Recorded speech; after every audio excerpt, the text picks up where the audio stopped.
Dans ces événements en physique, je pense qu'on continuera vraiment à utiliser les outils digitaux parce que c'est rentré dans les mœurs et que ça permet d'avoir des expériences assez immersives. Mais on reviendra forcément à un moment au physique parce que les réunions sur Teams, etc., enfin, les personnes n'en peuvent plus, je pense.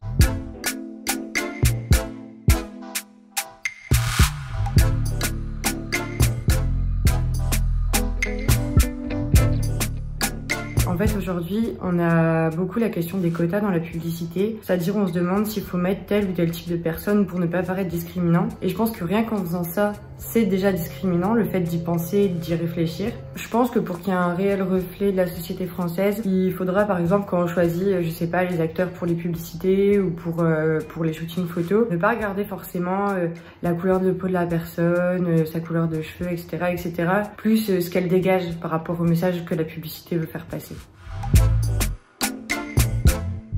Pour moi, effectivement, l'Agence du futur sera beaucoup plus sensible aux enjeux environnementaux. Ils seront même inclus, c'est-à-dire autant dans les campagnes de communication qui seront proposées aux clients, des campagnes avec un moins fort impact environnemental, et également dans la vie de l'agence au quotidien, notamment avec tout ce qui est fontaine à eau, tout le recyclage, enfin voilà, plein de choses comme ça qui seront incluses dans la vie de l'agence.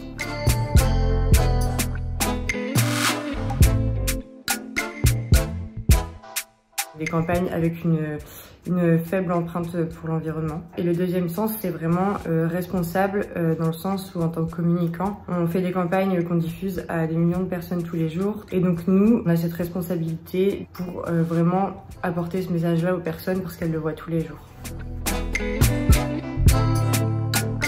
De plus en plus de petites agences indépendantes donc qui sont en train de se développer de plus en plus et je pense qu'à l'avenir ça deviendra vraiment la norme. C'est des agences qui sont beaucoup plus agiles dans les échanges, plus familiales, donc ça plaît aux clients. Et également je pense qu'on verra de plus en plus les nouveaux modes de travail se développer, les freelance, les auto-entrepreneurs et également les digital nomades, donc ces personnes qui voyagent dans le monde entier et qui travaillent simplement de leur ordinateur pendant leur voyage en fait.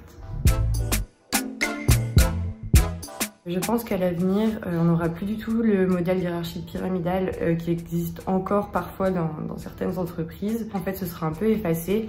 Et le fait de mettre tous les collaborateurs sur le même pied d'égalité, ça permettra en fait qu'ils soient beaucoup plus impliqués dans leur travail parce qu'au lieu de juste exécuter une tâche sans forcément comprendre les tenants et les aboutissants, on leur expliquera vraiment l'ensemble du projet et ils se sentiront plus impliqués et donc seront plus épanouis dans leur travail. Donc moi c'est plus dans les métiers de l'événementiel, je pense que je vais gagner le SMIC, voilà, quand on commence. Avec ce métier-là, on peut évoluer, passer ensuite chef de projet, consultant, etc. Et plus on évolue, et plus du coup on peut évoluer dans les salaires, donc c'est ça qui est intéressant. Mais au-delà de ça, je pense que les métiers de la communication, de l'événementiel, c'est des métiers passion pour moi. Moi, plus particulièrement dans l'organisation d'événements, je pense apporter un peu de joie à la société, tout simplement. Il y a beaucoup de monde qui est enfermé dans sa routine, le métro, boulot, dodo. Et un événement, c'est vraiment quelque chose qui sort les gens de leur quotidien. Par rapport à la crise sanitaire, on a du coup beaucoup appris, beaucoup plus à se servir des outils digitaux, parce que pour le moment, c'est tout ce qu'on peut faire. Après, on espère au plus vite une reprise des événements en physique. Et dans ces événements en physique, je pense qu'on continuera vraiment à utiliser les outils digitaux parce que c'est rentré dans les mœurs et que ça permet d'avoir des expériences assez immersives, etc. Mais on reviendra forcément à un moment au physique parce que les réunions sur Teams, etc., enfin, les personnes n'en peuvent plus, je pense. Il ne faut pas forcément interdire la publicité pour les aliments gras, sucrés, salés. Je pense que dans ce domaine, il y a quand même beaucoup d'évolutions qui ont été faites, notamment le fait de devoir forcément inscrire la liste d'ingrédients derrière les aliments, tous les ingrédients controversés qui ont été interdits. Je pense qu'il y a encore des progrès à faire pour simplifier un peu tout ça pour les consommateurs. Aujourd'hui, on a des applications mobiles comme par exemple le Yuka qui nous permettent de savoir vraiment un petit peu plus ce qu'il y a dans les aliments, etc. Donc ça, c'est vraiment bien. Ce qui serait encore mieux, c'est que vraiment les industriels directement sur les produits mettent ça et fassent preuve d'encore plus de transparence, je pense.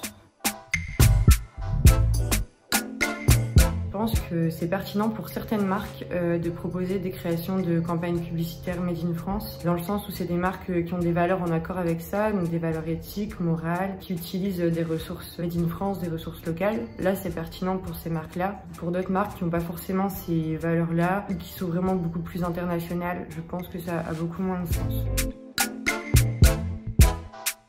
Les personnes en ont vraiment eu marre que toutes leurs informations soient utilisées, revendues, etc. pour du ciblage publicitaire. Pour moi, l'avenir du ciblage publicitaire, ce sera quelque chose de beaucoup moins intrusif parce qu'il faut s'adapter aux besoins des utilisateurs et à leurs aspirations en fait.